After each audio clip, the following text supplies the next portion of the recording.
नमस्कार, आप देख रहे हैं व्यक्तित्व में हूं प्रकाश मोहन जायसवाल। व्यक्तित्व के इस बेहतरीन कड़ी में हमारे साथ मौजूद हैं फिल्मी लेखक या यूँ कहें फिल्मी राइटर। आइए बात करते हैं फिल्म लेखन का ऐसा जुनून कि शिक्षक से या यूँ कहें टीचर से तौबा और राइटर को ज्वाइनिंग। जी हाँ, हमारे साथ मौजूद हैं शहडोल के एक बेहतरीन फिल्म राइटर मनोज पांडे जी, जिन्होंने तकरीबन भोजपुरी की 50 फिल्मों समेत आधा दर्जन हिंदी फिल्मों को लिखा है और अच्छी फिल्में गई हैं। निश्चित रूप से ये शहडोल के लिए गौरव की बात है। और हमारे साथ इस व्यक्तित्व की कड़ी में मौजूद हैं मनोज पांडे जी।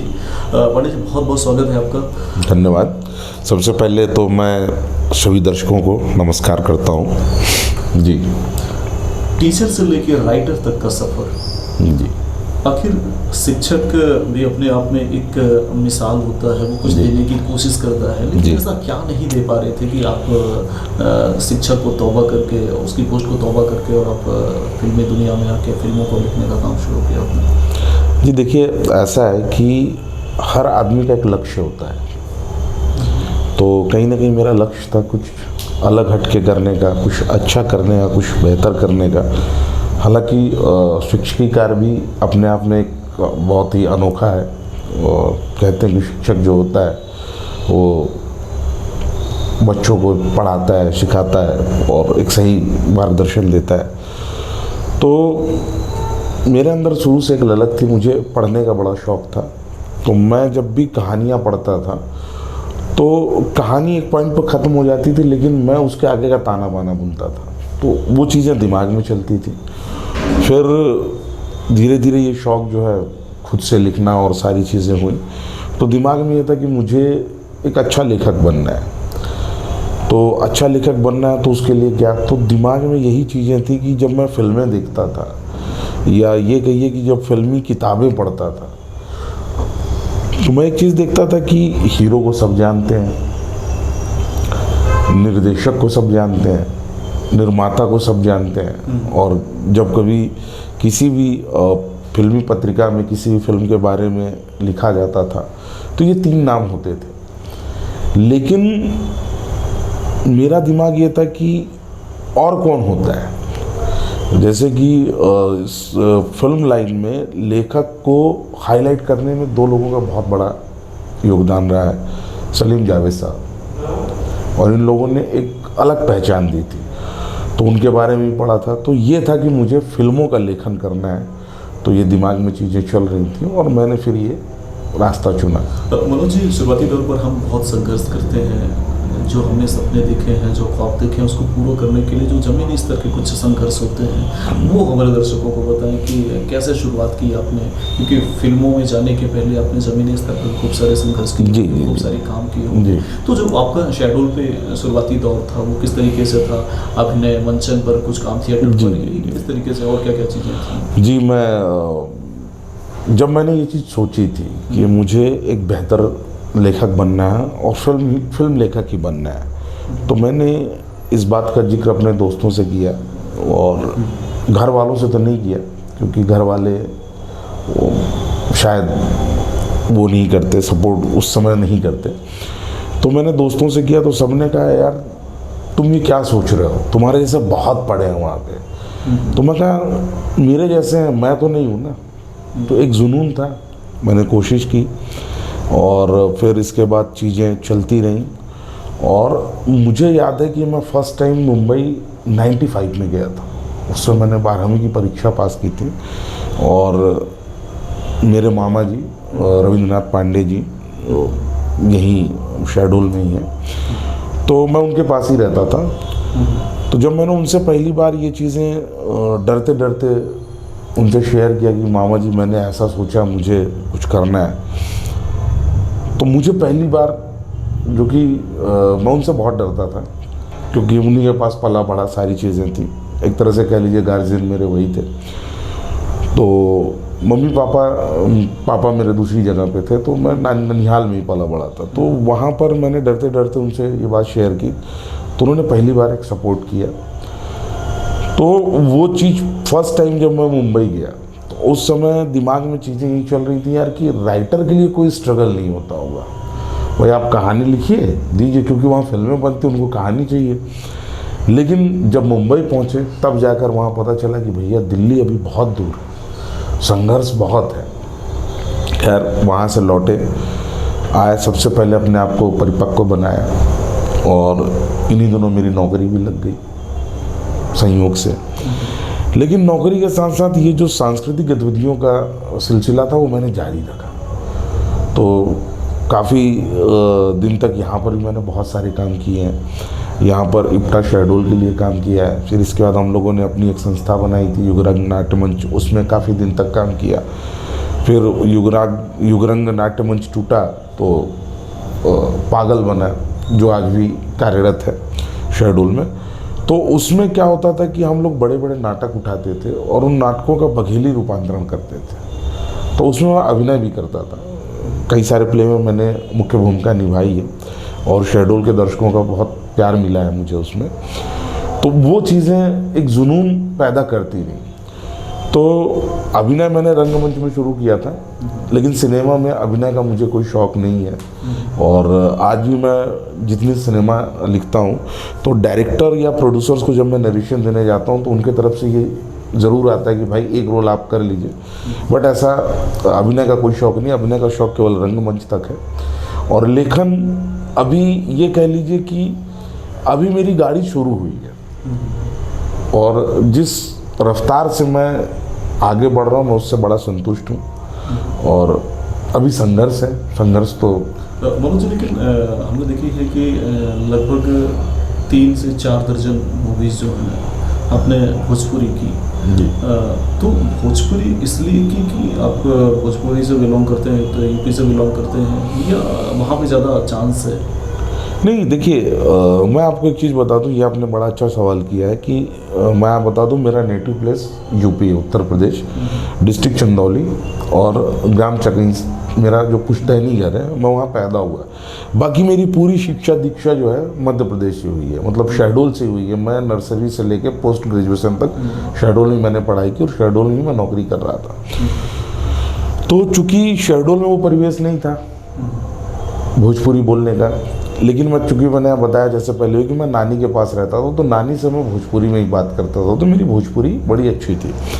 और मैं उन दिनों की बात बताऊं, जब मैं मुंबई शिफ्ट किया कि अब मुझे कुछ बेहतर करना है, तो उन दिनों भोजपुरी सिनेमा का दूसरा दौर शुरू हुआ था, और जो बहुत ही लार्ज स्केल पे हुआ था, और अच्छी अच्छी फिल्में बनती थी, अच्छा बिजनेस करती थी।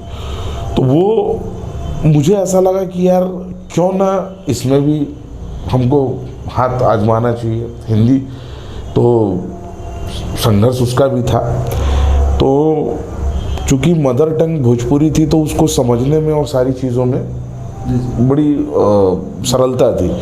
तो इसलिए मैंने फिर भोजपुरी सिनेमा लिखने का शुरू किया। तो वहाँ पर भी काफ़ी संघर्ष रहा है, और जब कभी जाता था कहानी सुनाता था, तो कहानी सुनाना और उस कहानी को फिर एक पूरी स्क्रिप्ट में डेवलप करना, दो अलग अलग चीज़ें हैं। क्योंकि कहानी कोई भी होती है वो 1 पेज 2 पेज की होती है। यदि हम जो भोजपुरी फिल्में हैं उनमें से जो हिट फिल्में गई हों जी, उनमें से कौन कौन सी फिल्में जो जी मेरी काफ़ी फिल्में हिट रही हैं। मेरी पहली फिल्म डायलॉग वाइज बड़ी हिट रही है, कालिया। फिर उसके बाद मेरी मर्द तांगे वाला भी अच्छा था, रिस्पॉन्स था। उसके बाद रक्तभूमि थी, और उसके बाद दबंग सरकार बहुत बड़ी कमर्शियल हिट फिल्म थी और एक अलग पैमाने पर बनी थी वो फिल्म। उसके बाद बहुत सारी चीज़ें जो अभी चैनल पे भी मेरी बहुत सारी फिल्में जो है अच्छा टीआरपी लेकर आ रही हैं और दर्शक उन्हें बहुत पसंद कर रहे हैं। उसमें शुभ विवाह है, बबली की बारात है, वंश है, बहुत सिनेमा है। हिंदी फिल्में और भोजपुरी ज़्यादा संतुष्ट किसमें आप देखते हैं, जब जिसमें सबसे ज़्यादा आपको मज़ा आता हो?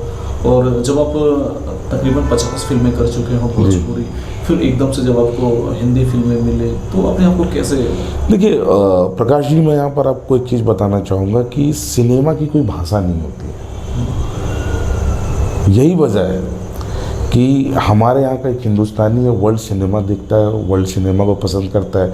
किसी को रशियन फिल्में पसंद है, किसी को फ्रेंच फिल्में पसंद है, किसी को इटालियन पसंद है।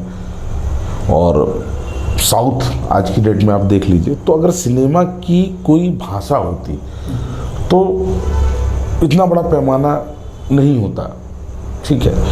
तो और रही बात भोजपुरी और हिंदी के तुलनात्मक उसकी और मेरे संतुष्टि की, तो मैं अपने हर उस काम से संतुष्ट हो जाता हूँ जहाँ पर मेरे काम को पसंद किया जाता है, मुझे उस काम के लिए अप्रिशिएट किया जाता है, मुझे मेरे डायरेक्टर, मेरे प्रोड्यूसर, मेरे एक्टर्स, यानी इन ऑल टेक्निकल टीम जो होती है वो सब अगर मुझे बूस्टअप करती है कि नहीं आपने बहुत अच्छा लिखा है, तो मुझे उतनी खुशी मिलती है। और रही बात हिंदी की, तो हाँ कहीं ना कहीं तरीका थोड़ा सा डिफरेंट होता है हिंदी और भोजपुरी में, बाकी मेकिंग ऑफ सिनेमा तो ऑलमोस्ट वही होता है। टाई अप फिल्म की बात करें, जिस तरीके से अगर भोजपुरी ज़्यादा लोग भोजपुरी की बात करें, हिंदी की बात करें, और जब हम दक्षिण भारत के मूवी पर जाते हैं, फिल्मों पर जाते हैं, तो ज़्यादातर जो फिल्में अभी आ रही हैं वो दक्षिण भारत की फिल्में आ रही हैं, लोग देखना भी पसंद करते हैं। ऐसी क्या चीज़ वहाँ की, चूँकि ज़्यादातर स्थानीयता पर वो निर्भर होती हैं, वहाँ के जो एक ज़मीनी हकीकत है उसको दिखाने की कोशिश करते हैं, क्या ये वजह है उनके हिट होने का या उनका तरीका ही कुछ अलग होता है? नहीं प्रकाश जी, एक चीज़ मैं बता दूं, एक तो सबसे बड़ी चीज़ कि वो लोग टेक्निकल बहुत सराउंडिंग में, मतलब बहुत ज़्यादा वो हैं। और दूसरी चीज़ मैं आपको बता दूं कि मैं लगभग मेरे जो भी साक्षात्कार होते हैं तो मैं एक ही चीज़ बोलता हूँ, और मैंने कई बार कहा भी है कि फिल्में बनती कीमत से, चलती नीयत से हैं। और जहाँ तक साउथ वालों की अगर हम बात करें तो वो अपने कल्चर को, अपनी चीज़ों को बहुत लेकर चलते हैं।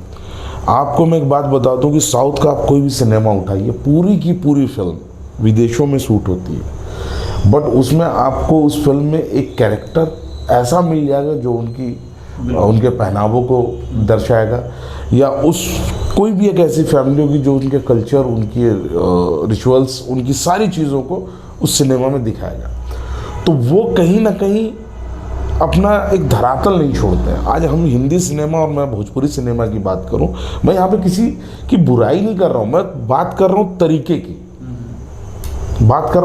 क्योंकि साउथ का एक चीज़ बहुत बढ़िया है कि वो अपने हर एक बंदे को रिस्पेक्ट देते हैं, चाहे वो राइटर हो, चाहे वो डायरेक्टर हो, चाहे वो एक्टर हो, चाहे इवन स्पॉट बॉय हो, तो वो उनका एक सम्मान होता है और उनका एक स्ट्रॉन्ग टीम वर्क होता है। कोई भी चीज़ें टीम वर्क से चलती हैं, तो उनका एक टीम वर्क होता है। और वो सबसे बड़ी चीज़ क्या है कि वहाँ का जो दर्शक है वो उनकी ईमानदारी और उनकी मेहनत को समझता है।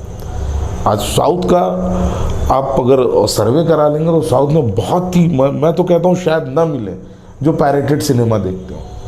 वो सब थिएटर में जाते हैं, अच्छे से सिनेमा को देखते हैं, अपना जो उनका उस सिनेमा का जो भी अभिनेता होता है, जो भी एक्टर होता है, उसका दिल से सम्मान करते हैं। तो ये बहुत सारी चीज़ें होती हैं कि नीयत, मैं ये मानता हूँ कि साउथ वालों का मेकिंग ऑफ सिनेमा और उनकी नीयत, उनकी मेहनत सर्वोपरि है, इसलिए आज वो सर्वोपरि होता चला गया। अपन अगर जैसे साउथ की बात करें या अपन जिस तरीके से मुंबई और इससे महाराष्ट्र की बात करें, आप चूँकि मध्य प्रदेश का प्रतिनिधित्व करते हैं, आप शेड्यूल से हैं, तो जिस तरीके से मध्य प्रदेश में फिल्मों को लेकर किसी भी तरीके की कोई चीज़ें देखने को नहीं मिलती, कोई विकास नहीं मिलता, उसका कारण क्या है? लोगों में वो इच्छा शक्ति नहीं है, या लोगों को बनी बनाई चीज़ मिल जाती है तो उसको लोग देख लेते हैं? क्या वजह, क्या बात है? देखिए, मैं आपको एक चीज़ बता दूं कि मध्य प्रदेश में मुझे लगता है 2 या 3 बोलियां बोली जाती हैं। सबका अपना मालवा है, बघेलखंड है, बुंदेलखंड है, और कहीं ना कहीं राजस्थानी टच भी देखने को मिलता है। तो मध्य प्रदेश का अगर एक बात ये कही जाए कि अगर हम मध्य प्रदेश को सिनेमा में दिखाएं तो इसके लिए सरकार को भी थोड़ा आगे आना पड़ेगा। जैसे आज की डेट में उत्तर प्रदेश, आज बहुत सारी फिल्में उत्तर प्रदेश में शूट होती हैं, हिंदी की वेब सीरीज़, बहुत सारी चीज़ें वहाँ शूट होती हैं। क्यों? क्योंकि वहाँ उन लोगों को सब्सिडी मिलती है, वहाँ की सरकार इन लोगों को प्रोत्साहन देती है, बहुत सारी चीज़ें देती है। तो यही वजह है, और कहीं ना कहीं मुझे ऐसा लगता है कि मध्य प्रदेश में इन सब चीज़ों की थोड़ा सा कमी है, और यही वजह है कि यहाँ के लोगों का रुझान उस तरफ नहीं है। अब जैसे मैं आपको बता दूं कि बघेलखंड, बघेली में कई लोग प्रयासरत हैं। अभी एक सिनेमा कुछ दिन पहले रिलीज़ हुआ है, प्रीत के बंधन में, यहाँ पर जिक्र करूँगा उस सिनेमा का, जिसको ये बोला जा रहा है कि बघेली की ये पहली फिल्म है। ऐसा नहीं, बघेली में बहुत सारे काम हुए हैं, लेकिन हाँ ये कि एक बेहतर तरीके से आपने काम किया है। तो अब वो शुरुआत तो उन्होंने कर दी है, और भी बहुत सारे लोग जो हैं, एक अविनाश तिवारी है, बहुत बड़े यूट्यूबर हैं और अच्छी फैन फॉलोइंग है उनकी मध्य प्रदेश में, तो वही प्रयासरत हैं बघेली फिल्म बनाने के लिए, जिस पे उनसे मेरी बातचीत भी चल रही है। तो कहीं ना कहीं कोशिश की जा रही है, तो इसके लिए लोगों को आगे आने की ज़रूरत है, और ऐसे लोगों को आपके सहयोग और सहायता की ज़रूरत है। आपको क्या लगता है किन लोगों को आगे आने की ज़रूरत है? फाइनेंसर है, होनी है? हाँ, फाइनेंसर हैं, और जो राजनीतिक दल में लोग हैं। तो देखिए क्या होता है कि सिनेमा बनने के पीछे, मतलब हम 3 घंटे का सिनेमा देखते हैं और वहीं पर अपना ओपिनियन देके चले जाते हैं कि अच्छा है यार, बुरा है यार, बट उसके पीछे कितने लोगों की मेहनत होती है। मध्य प्रदेश की बात करें, अगर मध्य प्रदेश को कोई फिल्म रिप्रेजेंट करती है, तो आपके हिसाब से यहाँ की ऐसी क्या संस्कृति है, क्या कला है, जिसको एक फिल्म के माध्यम से फिल्माइज किया जा सकता है? बहुत सारी है, बहुत सारी है। यहाँ का मध्य प्रदेश में जैसे कि बहुत आदिवासी बाहुल्य इलाका है।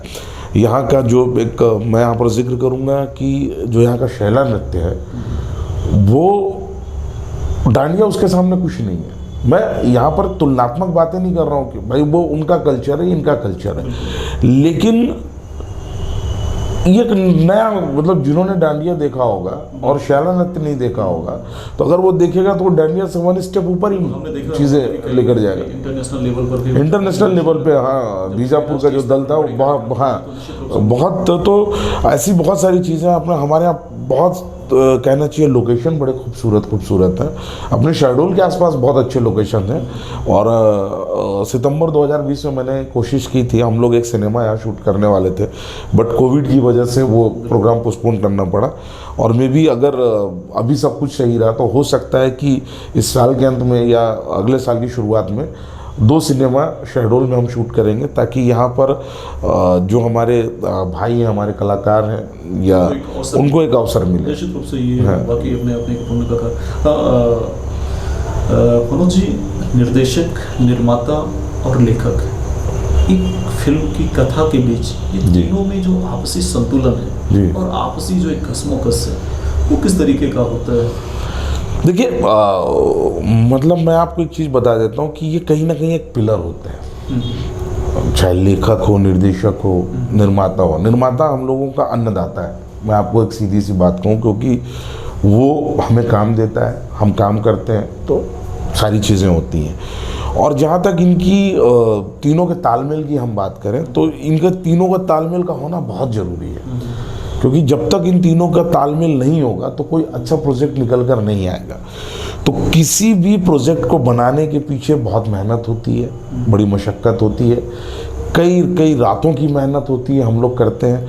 कई बार क्या होता है कि डायरेक्टर से हमारी हर एक लेवल पे, क्रिएटिविटी लेवल पे बहुत बहस भी होती है, और कई बार ये चीज़ें भी हो जाती हैं कि भाई हो सकता है कि अगली फिल्म या अगले दिन ये लोग काम ना करें, लेकिन जहाँ तक अगले दिन हम लोग फिर उसी एनर्जी के साथ, उसी लेवल के साथ मिलते हैं। और प्रोड्यूसर जो होता है ये सबको जोड़ कर रखता है, प्रोड्यूसर इनको सबको जोड़ कर रखता है। और प्रोड्यूसर कहीं ना कहीं किसी भी फिल्म का जो निर्माता होता है, अगर वो अपनी टीम पर और अपने लोगों पर पूरी तरह भरोसा करता है, और टीम और लोग पूरी मेहनत से उस सिनेमा को बनाते हैं, तो निस्संदेह वो सिनेमा बहुत सफल होता है।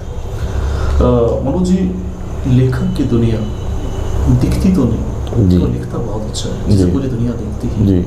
इस बीच उसकी दुनिया आखिर रहती कहाँ? देखिए, मैं आपको ये, आपने बहुत अच्छा जिक्र किया है कि आज भी लेखक को वो क्रेडिट और वो डेबिट मिल नहीं सका है इंडस्ट्री में, क्योंकि आज की डेट में हर डायरेक्टर क्रिएटर हो गया है। हर डायरेक्टर का अपना एक कॉन्सेप्ट होता है, वो कॉन्सेप्ट लेके चलता है, तो जाहिर सी बात है कॉन्सेप्ट उसका तो नाम अपना देगा।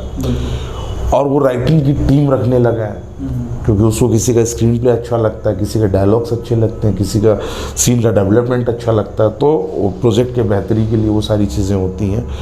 और मैं यहाँ पर ये कहूँगा कि जो मकाम सलीम जावेद को फिल्म इंडस्ट्री में मिला, बॉलीवुड में मिला, आज का लेखक उस मकाम से थोड़ा सा दूर है। वजह क्या है, ये मतलब इसमें बहुत सारी चीज़ें हैं, अगर हम उस पर बात करने जाएं तो काफ़ी लंबा, किसी को अच्छा लगेगा, किसी को ख़राब लगेगा। बट सच्चाई आपको मैं बता दूं कि लेखक अभी तक उस मकाम को नहीं पाया है जो मकाम सलीम और जावेद पा चुके हैं। क्योंकि मैंने कहीं मैगज़ीन में पढ़ा था कि ये पहले ऐसे लेखक थे कि जिनका भुगतान हीरो के बराबर होता था। तो है मनोज जी, कवि, शायर और लेखक इनका एक अपना मूड होता है, इनकी एक अपनी दुनिया होती है। लेकिन इस बीच जब प्रोड्यूसर या डायरेक्टर इस बात को कहता होगा कि मुझे ऐसी फिल्म चाहिए, मुझे ऐसी चीज़ लिखनी है, वो मूड को बनाना कितना चैलेंज? देखिए, वो एक चैलेंजिंग का काम होता है। क्या होता है कि जब हम किसी भी चीज़ के, किसी भी विषय के बारे में लिखते हैं तो सबसे बड़ी चीज़ होती है उस विषय का गहन अध्ययन। जब तक हम उस चीज़ में डूबेंगे नहीं ना, गहरे पानी पैठ मोती के लिए कहा जाता है, तो जब तक हम उस चीज़ में डूबेंगे नहीं, उस चीज़ में घुसेंगे नहीं, तब तक हम उस चीज़ के बारे में बेहतर लिख नहीं पाएंगे। तो और जहाँ तक आपने लेखक, कवि और शायर की बात की, तो ये तीनों है तो एक ही उसके सवार, बट तीनों का मूड अलग होता है।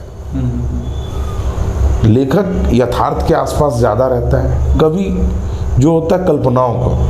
कवि अपनी बातें जब कवि रखता है तो वो नेचर से रिलेट करता है, फूल पत्तों से रिलेट करता है, मौसम से रिलेट करता है, बहुत सारी चीज़ें होती हैं। शायर जो होता है तो वो कभी ज़माने का दर्द है, खुद का दर्द है, उसको लेकर निकलता है। और शायर जो होते हैं कभी कभी बड़े, मतलब ज़्यादातर आप जो बहुत बड़े बड़े शायर बड़े मूडी हुआ करते हैं, मतलब उनका एक अपना अलग ही तरीका होता है। और जहाँ तक मैंने पढ़ा है कि जो साहित्य का साधक रहा है इस पूरे उसमें, तो वो केवल साहित्य ही लेकर गया है। बिल्कुल। हाँ, मुझे एक चीज़ और निकल के आती है जो काफ़ी ज़्यादा चर्चा का विषय भी है, जिस तरीके से फिल्मों को हिट करने के लिए विवादों के हथकंडे अपनाए जाते हैं, प्रमोशन के लिए अलग अलग तरीकों को प्रेरित किया जाता है ताकि लोगों के बीच वो चर्चा का विषय बने। कितना सही मानते हैं आप इसे? मैं इसको सही मानता हूँ। ये होता है, पब्लिसिटी स्टंट बहुत मायने रखता है। पहले क्या होता था कि हम लोग बहुत छोटे शहर से थे, तो इन हथकंडों को हम नहीं जानते थे। आज जब पिछले 10 साल से हम मुंबई में हैं तो हमको एक चीज़ समझ में आ रही है, क्योंकि आज की डेट में प्रमोशन बहुत बड़ी बात होती है, और प्रमोशन होती है माउथ पब्लिसिटी से।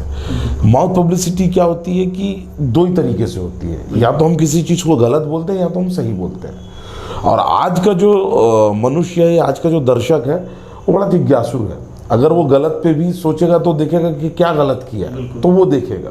अगर वो सही देखेगा तो क्या सही किया तो देखेगा। तो कहीं ना कहीं इन सारी चीज़ों से क्या होगा, वो देखेगा, फिर वो डिस्कस करेगा, फिर वो किसी और को बताएगा। तो ये पब्लिसिटी स्टंट मायने रखता है। अब कभी कभी क्या होता है कि कोई पब्लिसिटी स्टंट सही तरीके से जाके करता है, कोई गलत तरीके से जाके करता है। अब जैसे आप देखेंगे, मैं यहाँ पर किसी स्टार का नाम नहीं लूँगा, जब भी उनका कोई सिनेमा आने वाला रहेगा तो पता चला पीछे से कोई एक विवादित उनके कभी का क्लिप उठा के डाल देगा, लोग शुरू हो जाएंगे। आज की डेट में सबसे फ्री में लोगों को मिल चुका है सोशल मीडिया, पोर्टल न्यूज़। तो ये लोग क्या करते हैं कि ये लोग हेडिंग बना देंगे, नीचे चीज़ें कुछ नहीं रहेंगी। तो ये सब चीज़ें हैं। अभी सिनेमा दर्शक एक अद्भुत संबंध होता है। हम देखते हैं कि आजकल फिल्मों को लेकर काफ़ी बातें की जाती हैं कि अब ऐसी फिल्में नहीं बनती जैसे पहले बना करती हैं। क्या ऐसा कहना भी उचित नहीं कि अब वैसे दर्शक नहीं हैं जैसे पहले हुआ करते थे? बिल्कुल उचित है, ये आपने बहुत बड़ी बात कही है। पहले का जो दर्शक होता था ना, वो सिनेमा को बड़ी श्रद्धा से देखता था। मुझे याद है कि हम लोग छोटे छोटे थे, तो कभी अगर किसी टॉकीज़ में, सिनेमा हॉल में धार्मिक फिल्म लग जाती थी तो सब परिवार जाते थे, पूरा का पूरा मोहल्ला जाता था। तो एक अलग श्रद्धा हुआ करती थी। कोई फैमिली ड्रामा लग गया, मुझे याद है नदिया के पार मैं छोटे में अपने पूरे मोहल्ले के साथ गया था, तो वो फिल्म लोगों को इतनी अच्छी लगी थी कि वो लोग फिर दोबारा भी गए थे। तो दर्शक जो था पहले वो सिनेमा को बड़े अच्छे से जीता था, और वो जब सिनेमा देखता था उसको लगता था ये कहानी हमारे आसपास की, ये कहानी हमारे अपने की। आज जो कहानी का ताना बाना बन चुका है, मतलब बनाया जाता है, जो बड़े बड़े स्टार आ रहे हैं, ये एक अलग ही पता नहीं कौन से उसका सिनेमा लेकर आ रहे हैं, तो दर्शक उस चीज़ को रिलेट नहीं कर पा रहा है। तो दर्शक को ये लगता है कि भाई मैं थिएटर में जाके और ये सिनेमा खर्च करूँगा, मतलब इस सिनेमा को देखने में पैसा खर्च करूँगा, उससे बेहतर है कि मैं होम थिएटर में घर में हॉलीवुड का कोई सिनेमा देखूँगा। तो दर्शकों में वो चीज़ें अब सिनेमा के प्रति नहीं रही। ज़रूरी है कि उस चीज़ को, उस दौर को लाने की। और आज मैं आपको एक चीज़ बता दूं, साउथ में आज भी वो दौर है। साउथ का दर्शक अपने सिनेमा को बड़े शिद्दत से देखता है, क्योंकि उनको अपने लोगों की मेहनत की कदर है। तो कहीं ना कहीं ये आपकी बात बिल्कुल सही है कि अब वो दर्शक नहीं रहा। अब वो दर्शक आए तो अब जो बॉलीवुड यानी जो हमको, जिसको हम इंडियन सिनेमा कहते हैं, तो थोड़ा सा इसमें सुधार की आवश्यकता है। लेकिन जिस तरीके से पाश्चात्य सभ्यता की बात करें, भौतिकता की बात करें, उसके बीच जो भारतीय साहित्य है और साहित्य के अंदर रह के फिल्मों को लिखना, और सबसे ज़्यादा जो समस्या इस देश के लिए आती है कि अगर एक फिल्में बनती है तो हमें कई चीज़ों का ख्याल रखना होता होगा। या साउथ की बात, वहाँ का कल्चर अलग, उत्तर भारत का या मध्य भारत का। तो वैसे में एक लेखक को कितना चैलेंज होता है, किस तरीके से वो काम करने की कोशिश करता है कि सबको संतुष्ट करे और उसको सब एक समन्वय बना रहे। देखिए, मैं आपको एक चीज़ बता दूं कि किसी भी लेखन का काम जो होता है, फिल्म का प्री प्रोडक्शन कहलाता है। तो जब लेखक कोई भी काम करता है वो एक बंद चार दीवारी के अंदर करता है, जहाँ पर सिर्फ डायरेक्टर होते हैं, यूनिट होती है, प्रोड्यूसर होते हैं, तो वो बात जो है बाहर जाने लायक होती नहीं है। तो राइटर बेचारा क्या है कि वो उन्हीं सब चीज़ों को लिखता है जो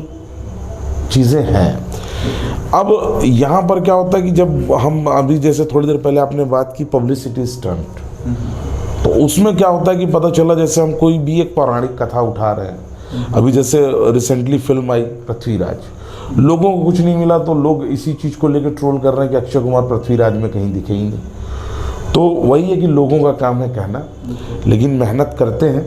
और जब राइटर की ड्यूटी उस सिनेमा जब शूट होने के पहले ख़त्म हो जाती है, उसके बाद फिर वो प्रोजेक्ट हो जाता है डायरेक्टर का और प्रोड्यूसर का। मनोज जी, कुछ बड़े एक्टर जिनके लिए आपने मूवी लिखी हो जी, साउथ में हो या भोजपुरी में हो या हिंदी फिल्मों में हो? जी, हाँ, मैंने साउथ में तो अभी कोई काम नहीं किया है। बाकी भोजपुरी में मैंने जो भी स्टार हैं लगभग सभी के साथ मैंने काम किया है, चाहे वो खेसारी जी हों, चाहे वो रवि किशन जी हों, दिनेश जी हों, मनोज तिवारी जी हों, पवन सिंह जी हों, तो लगभग सभी के साथ काम किया है। और हिंदी में मैंने अभी एक फिल्म मेरी रिलीज़ है बिल्लुस्ता, जिसमें मैंने प्रियांशु चटर्जी, दीपराज राणा, अखिलेंद्र मिश्रा इनके साथ काम किया है। और अभी मेरी एक और फिल्म आने वाली है जिसमें अभिमन्यु जी हैं, हैदर काज़मी जी हैं, ओमकार दास मानिकपुरी हैं, तो वो भी सिनेमा है। तो कोशिश ये है कि अच्छा सिनेमा लिखने की, बेहतर सिनेमा लिखने की। और एक लेखक को सबसे ज़्यादा खुशी तब होती है कि जब उसके लिखा हुआ किरदार को कोई जीवंत कर जाता है, तो एक आत्मसंतुष्टि मिलती है। इसी बीच हम चाहेंगे मनोज जी कि कोई ऐसा डायलॉग सुनाए जो आपके लिखे हुए डायलॉग को बहुत अच्छे तरीके से लोगों ने बोला हो और आपको आज ही बहुत अच्छा लगता हो, वो हिट हुआ। हाँ, मैं आपको बता दूं, मेरी पहली फिल्म थी कालिया, जिसके निर्देशक थे शिवराम यादव जी और एक्टर थे उसमें हैदर काज़मी जी। तो उसका एक डायलॉग बड़ा फेमस हुआ था। उस फिल्म का टाइटल था कालिया। तो उसमें मैंने एक डायलॉग लिखा था कि भोजपुरी में था कि जब जब जुर्म और अत्याचार बढ़ी, अच्छाई बुराई के भेंट चढ़ी, तब तब एक आम आदमी कल्लू से कालिया बनी। और फिर दबंग सरकार के मेरे डायलॉग्स काफ़ी हिट हुए थे और उसमें कई लोगों ने बहुत सारे टिकटॉक बनाए थे, उसके गाने भी बहुत हिट थे। उसके गाने सब 100 मिलियन के ऊपर जा चुके हैं और कई लोगों ने वीडियो बनाया था। चाइना से सबसे ज़्यादा वीडियो जाता था कि न हम जिंदाबाद न वो जिंदाबाद, जे हमनी के जीत के विधायक बनाए वो जनता जनार्दन जिंदाबाद। उसका एक डायलॉग और बड़ा फेमस था कि दीवार पर रेंगत छिपकली, ये उम्मीद में दम तोड़ दिले कि बड़ा हो के एक दिन मगरमच्छ बनब। तो हैं, बहुत सारे हैं। और मेरी तो कोशिश ये रहती, मेरे सारे सिनेमा मेरे दिल के उतने ही करीब हैं और हर फिल्म में मैंने कुछ न कुछ अच्छी पंचलाइन देने की कोशिश की है। और यहाँ पर मैं जिक्र करूँगा, अभी अमेज़ॉन प्राइम पे मेरा एक सीरीज़ आने वाला है जिसका प्रोमो ऑन एयर हो चुका है। सिनेमा मरते दम तक। तो उसमें आपको मेरी 2 स्टोरीज़ हैं, तो उसमें आपको जो डायलॉग्स मिलेंगे आपको 90s की याद दिला देंगे। मैंने पूरी कोशिश की है, तो बस यही सब चीज़ें हैं। बिल्कुल मनोज जी, बहुत बहुत धन्यवाद। और निश्चित रूप से आपकी जो भावनाएं हैं, जो आपका संकल्प है और जो भी पाने की इच्छा है वो ईश्वर पूरा करे और हम सबकी कामनाएं हैं। और जिस तरीके से आपने लगातार हिट डायलॉग और फिल्मों को लिखा है, बॉलीवुड में भी अच्छी खासी फिल्मों को आप फिल्माइज करने का अवसर मिले आपको, हम सबकी कामनाएं। हमारे स्टूडियो में आने के लिए, हमसे बातचीत करने के लिए बहुत बहुत धन्यवाद। Thank you so much. आपका भी बहुत बहुत धन्यवाद कि आपने अपना कीमती समय दिया। और सभी दर्शकों को मेरा प्यार भरा नमस्कार एक बार फिर।